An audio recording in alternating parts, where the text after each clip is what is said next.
Hello everybody, thank you again for tuning in today. Today's video I am super excited to do. I just put out a common mistakes in the Archon bracket, kind of focusing on support, and it had really good feedback and people wanted me to do more of these. So I asked our Discord to give me some replays for the Legend bracket. It is a kind of like low to mid tier Legend that's like I would say the range of MMRs in this game is probably 3.3 to about 3.8k. Very exciting game. There are lots of plays being made, lots of mistakes happening, and I think it's like literally the perfect replay for Legends to learn from. And this replay was submitted by Drekanj, I believe that's how you pronounce it. Just one of our Discord users. He's kind enough to let us review his Spectre play.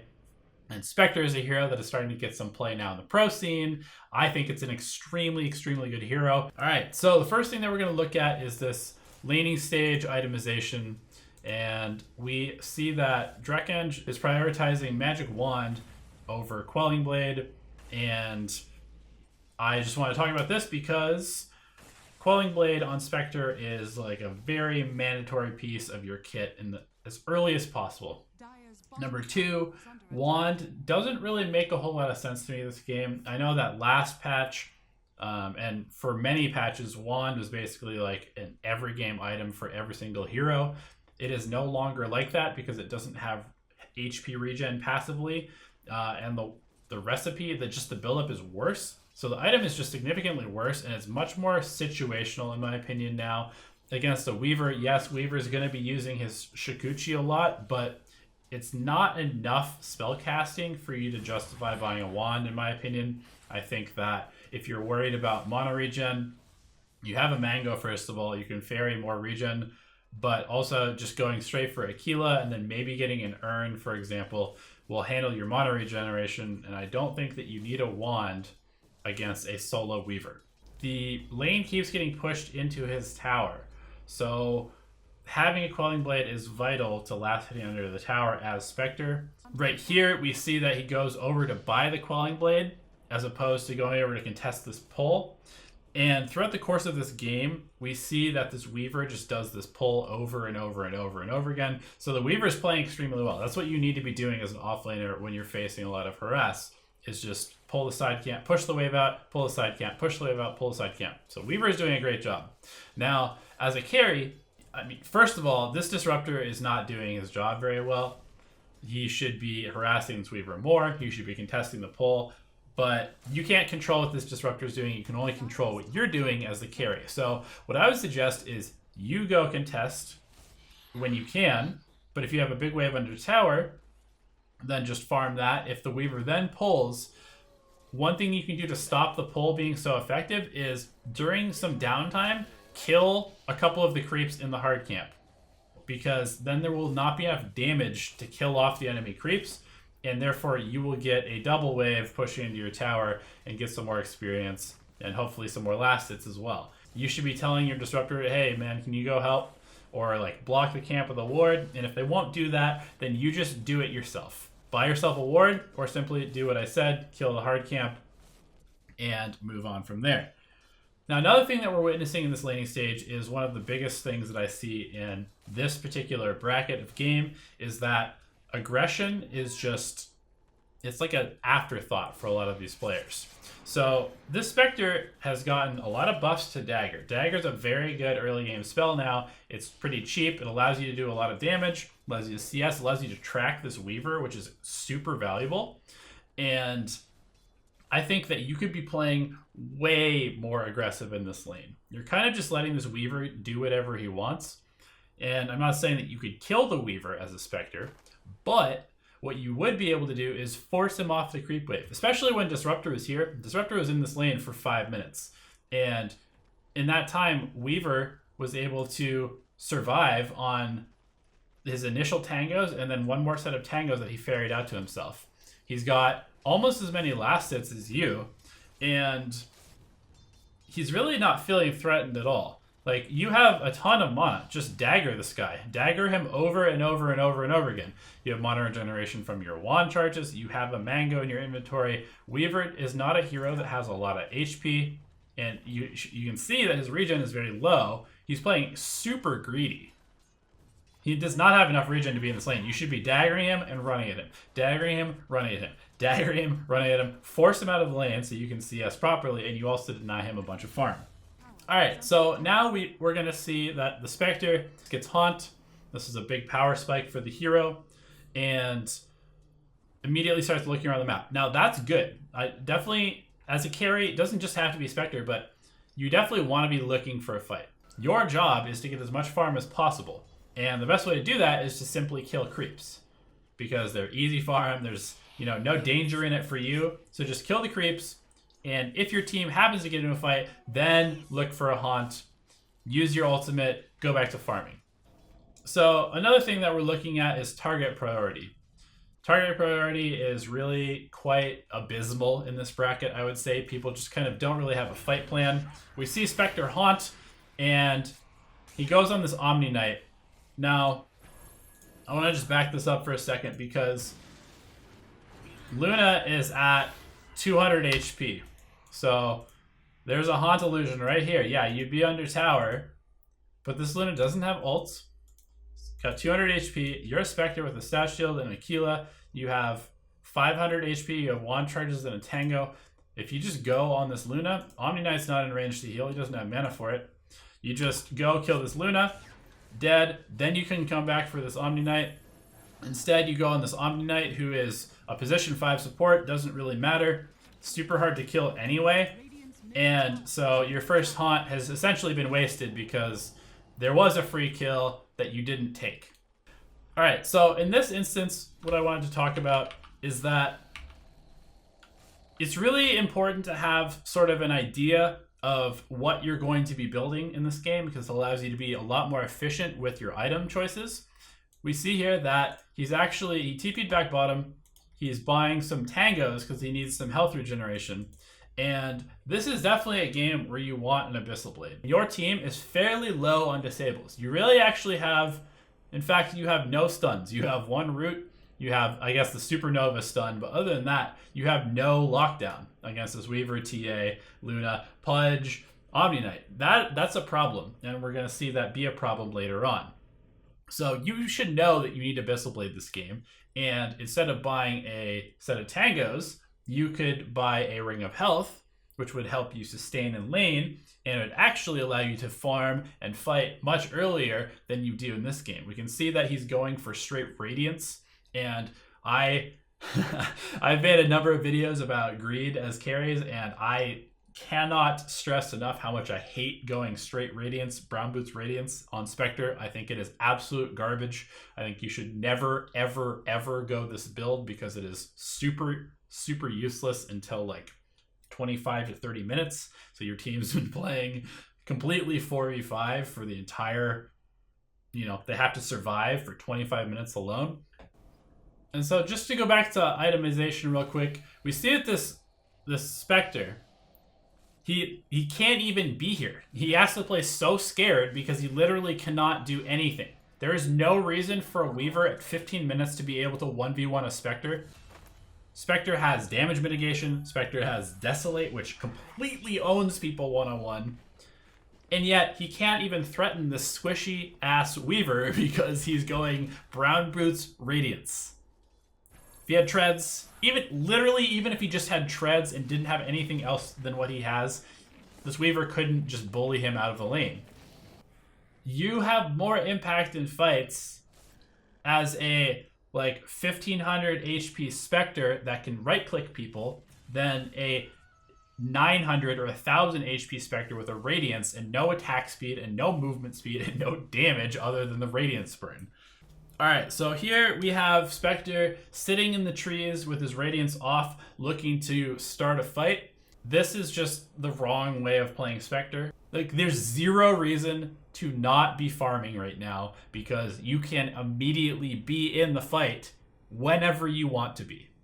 So the fact that he's sitting here prioritizing looking for a fight over farming is just slowing down all of his other item timings. Something that I see a lot of carries doing is that they prioritize fighting over farming. They waste a bunch of time, and then they make a mistake like this where it's like, oh shit, I should be doing something. I guess I'm just going to go hit the nearest creeps to me, and those near creeps happen to be right in front of the enemy's base with no backup. And it ends up baiting your entire team into a fight, which is exactly what you don't want to be doing as a carry. And now I just want to talk about this farming pattern because this is another area where a lot of Legend carry players struggle, is that they have too safe or inefficient of a farming pattern. So right there, we kill Pudge. There's 3 dead. There's nobody that can possibly kill level 23 Spectre on their team alone. You know, even though this Weaver was kind of dominating early, you cannot kill the Spectre alone. There's no way. So I would much rather see the Spectre push this wave into this tower, farm this whole jungle, and then farm his way back here as the other heroes respawn. You'd end up putting pressure on this tower with your creeps, probably taking it because it's so low. You'd put a bunch of map pressure on this side of the map, and that would then force people, probably the respawning Luna, for example, or Pudge, or even TA, would have to then come deal with this, or maybe the Weaver would have to stop farming your jungle and come deal with this. So your farming pattern really should be kill Pudge, you know, finish that camp, shove this wave into the tower, then, you know, go farm here, here, here, here, depending on what the time is. Maybe you go back and farm here, here, here. Then you can come back down here. You probably have this tower. You maybe even get a couple extra creep waves. Tons of extra farm. And it's double efficiency because you take it away from them, right? They have to respond to your move, which means that they have to show on the map, which means that you can go to the other side of the map and do whatever you want there. So here we see Spectre and his team. They won a big fight. They're pushing the enemy base. He's going for a Heart of Tarask. And before we get too deep into this fight, I just want to talk about this item choice. Okay, I know that you need to be tanky because there is a Luna, you know, it's TA, Weaver. There's a lot of damage on the other team. Obviously, Spectre is a hero that does very well with being tanky because of her ability to disperse that damage. It's really, you know, works well with Radiance. You get a lot of damage into the enemy team. It's really good with your Manta Illusions. So having a lot of HP is super good. But there's other ways to be tanky. And in this particular game, being tanky with armor is significantly better. So I would much rather see you buy a Assault Cuirass than this Vitality Booster Tarask bullshit. Because one, there is minus armor, lots of physical damage coming out from Weaver and TA and Luna. So armor is way better than HP in that regard. Number two, your team is complete ass. 100% terrible at taking buildings. You have 0 building damage on your entire team. We're getting no damage on this tower because Spectre has no tower damage. Can't even finish off the tower because he has no tower damage. AC is a very good item, underrated on Spectre, I would say. The attack speed synergizes very well with Haunt Illusions, whose damage only scales with attack speed pretty much because you get most of your damage from Haunt Illusions from Desolate. AC is just the perfect item to build this game. Heart is, you know, a good item on Spectre, but it is not the correct item in this game. So think about your itemization a little bit more. Think about what you're actually weak to, what you lack on your team, and then itemize accordingly as opposed to just following a step-by-step guide of this item is what I'm supposed to buy next. This is a very classic scenario that we see a lot. A team gets a set of racks, they're trying to back up, and the team that was just raxed wants to fight them. So Spectre's got a haunt. We see the Naga jump in with Sleep. This is a great initiation. We've got the Phoenix Egg coming up. Tinker's here. This could be a very, very fruitful fight for Team Radiant. And I think it's really important to have a plan going into these fights. Know who is vulnerable. Know who you need to be killing first. You know, saves or disables. You know, the Naga gets a great initiation. 5-man sleep. Phoenix is going to drop this egg, slows all the heroes down. And now Haunt gets popped. Luna drops the Eclipse. Spectre is running away at full HP and mana, leaving this egg alone. You could have been in the middle of that. Yes, they have BKBs, but you can still be hitting them. There's no reason to be running away with 4,000 HP and 700 mana when you're fighting under a Phoenix Supernova. As your team gets kind of caught out, this Pudge hooks Tinker.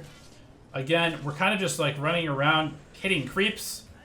Spectre ends up dying, and then immediately buys back. In this scenario, yeah, you probably are going to have to buy back, but let's take a look at the other team. You've got an Omni Knight with very low mana, low health. You've got a TA with low health. You've got a Weaver with low health, and you've got a Pudge with low health. Yes, you only have a Phoenix and a Disruptor that are alive. However, your Disruptor does have Static Storm. He does have an Aghanims. And you don't necessarily need to immediately buy back, because there's a very good chance that this team literally just backs up. They don't have a creep wave either. Look, the creep wave's here. Buying back immediately is just something that, you know, it's a gut reaction. Oh, now they're going to push our base. We got to buy back. But you could have waited. You could have made them actually force you to buy back instead of just giving them the Spectre buyback. You're the most important hero on your team. Do not buy back unless you absolutely 100% have to. So you basically just give them a free buyback, which obviously hurts your economy. And since you don't have Haunt, you can't really get anything out of this because you can't really fight either. All right, so you guys catch TA Roshing alone. You kill off the Aegis immediately. This is a dream scenario for you, okay? You have Haunt up. You have all of your abilities. TA is now dead. You're going to kill Omni Knight. And at this point, I want you to Haunt, because one of the greatest things about Spectre is that you have the ability to instantly take stock of the entire map and where the enemy team is. So in a scenario like that, there's usually a good chance that the other team is trying to save their mid player. They're trying to salvage the Roche attempt. So while Luna is here, there's also a very good chance that Luna could have been here or here. And if you Haunt and you kill the Luna, suddenly you've killed their mid and their carry again. And even just finding this Pudge and killing him right away would be super valuable. So I would like to see you use Haunt, because this is a perfect opportunity to get more out of the fight. Now, this is another area that Legend players and below struggle with so badly, is the creep wave positioning, okay? So you have no racks. This wave is pushing. You do a good job of coming back to stop this wave from pushing, because you realize that you need creeps to actually push down the lane. You end up haunting in. You get another kill, right? You do use Haunt eventually, and you kill the Pudge. You force the buyback out of TA. And right here, oh no, guys, there's no creeps. Where are the creeps? What's with the fascination of trying to kill this tower through backdoor protection? Shove this wave in. You still have a 5-on-3 advantage here. Weaver is split pushing right now. All you have to do is force this to about right here. Backdoor protection goes away for the entire base. You take this tower. Your catapults probably take this tower while they're fighting you mid. In my opinion, this fight should end the game. Look, we've got TA no buyback, Pudge no buyback, Omni Knight no buyback. This should be game over. You have a 2-on-5. Again, no AC, really screwing you over because you take racks at the speed of like a turtle. You just got to focus on the racks. You are focusing on the racks. Good job. But again, this would be dead already if you had an AC. So that should have been at least 2 sets of racks. But instead you have less than 1 so far. Still, you kill the Luna. Now, Luna's dead, no buyback. TA's still dead, no buyback. You should still be winning the game at this point. Again, here, I wish you had an AC. You'd do so much more damage. And I believe that you really also need a nullifier this game. Having a nullifier against Omni Knight is pretty much mandatory. Again, your team lacks lockdown. Your team lacks the ability to kill people, which is what you really need. You're kind of going off this like, oh, I'm so tanky that I will eventually kill people if they just hit me enough. Whereas you need to be like seeking out kills, finishing them off, ending the game by yourself as the carry. You should be able to finish this off yourself. Again, if you had an AC, you absolutely would be able to. But you just do no damage to buildings, and that's really unfortunate. We've got a pretty decent fight going on. We're fighting around the egg. We're fighting in the static storm, so that's super good. Here, again, target priority. Just kill the Luna, man. Kill the Pudge. Stop going on the Omni Knight. And now Manta, no Manta. Now you're dead. And of course, that prompts the enemy team to push high ground because there is no Spectre. They want to force the buyback. You have no big spells on your team at the moment. So they're doing the right thing. And right here, okay, TA jumps in. You have a buyback. You need to buy back right now. This second, perhaps even a little bit earlier when Pudge was like back here and Omni-Knight was here. But you need to buy back right now because you can win this fight. You can turn this game. You can kill their TA. You can kill their Pudge. You can kill their Omni-Knight. But for some reason, you're not buying back, and I can't fathom why that is. You have a Tinker with Hex. You guys could absolutely crush this fight. Still waiting for the buyback. Still waiting for the buyback. Your Disruptor ends up getting killed for no reason because you should be alive. And now you buy back because suddenly you realize, uh-oh, we're going to lose racks if I don't buy back. Just buy back earlier. Kill them all. You won't lose racks. Be aggressive. Develop that killer instinct. Figure out where these vulnerabilities are. They are in your base with a Tinker with Hex next to your fountain. You have a 3-on-3 if you buy back. You are super strong. You're fighting one hero that does damage. You're fighting two supports and their mid player who you counter with your Radiance, with your abilities, and there is no reason that you cannot win this fight. But now you are fighting 2-on-3 and you're too scared to go in because you've suddenly bought back and not gained any advantage. So now they get a free Rax. So you guys get Roche off of those kills and decide to push with the Aegis and Refresher Shard, which is definitely what you should be doing. You end up getting off the egg. You get a great kill on Luna. You get a great kill on this Weaver. Excellent. You don't have Haunt. You don't have Egg. You do have Sleep, but your Disruptor's not there. So it's 4-on-5. They've used 2 buybacks. You're running into their base right now. And you don't have any of your ultimates. You do have a Refresher Shard so you can Haunt again, but you don't have Egg, and that's a really important spell. You also are all like half mana. Again, your Disruptor is not there. I would love to see you guys just regroup here.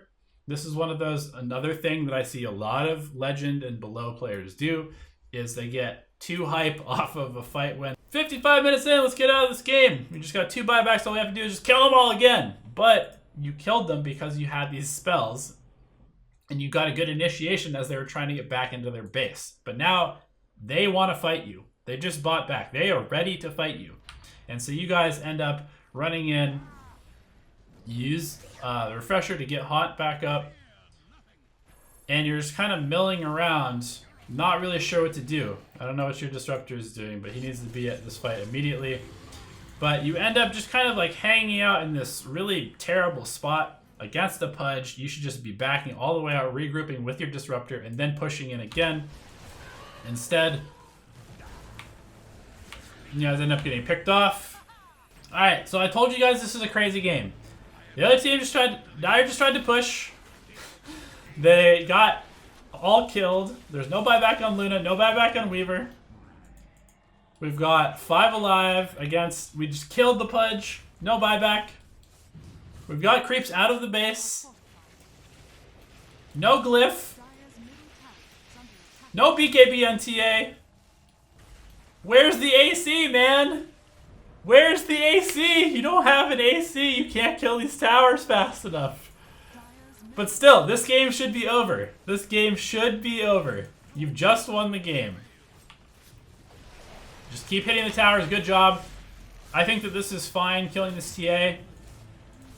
Hit the tower, hit the tower, hit the tower, hit the tower. You should be telling your team, somebody needs to watch the base. Somebody needs to watch the base. Everybody else hit tower. Everybody else hit tower. Just hit the tower. Just hit the tower. Where's the AC? I wish you had an AC because this tower would be dead. The throne would be dead. You end up killing the TA again. Hit the throne. Hit the throne. Keep hitting it. Good job. Where's the AC? You don't have an AC. It's okay. You can still win this game. Hit the... No! Hit the throne, dude! Hit the throne. Hit the throne. Hit the throne. Hit the throne. Hit the throne. Hit the throne. Uh-oh. Uh-oh. Where's the AC? I wish you had an AC. And GG. Dyer wins the game. Priorities, man. Objectives trumps all. Itemization's very important. And I just wanted to thank you so much for that replay. It was incredibly entertaining to look at. It had so many good learning points. And so I hope that you guys enjoyed that as much as I did making this video. So we can see that some basic itemization and target priorities in fights and objective priorities in fights could have won this game, could have won it a number of times. But it was super, super fun to look at this. Thank you so much again for watching. I hope you enjoyed this video. Let me know if you did like this video with a thumbs up. Let me know what you'd like me to do next in the comments below. And as always, good luck, have fun, and go win some MMR.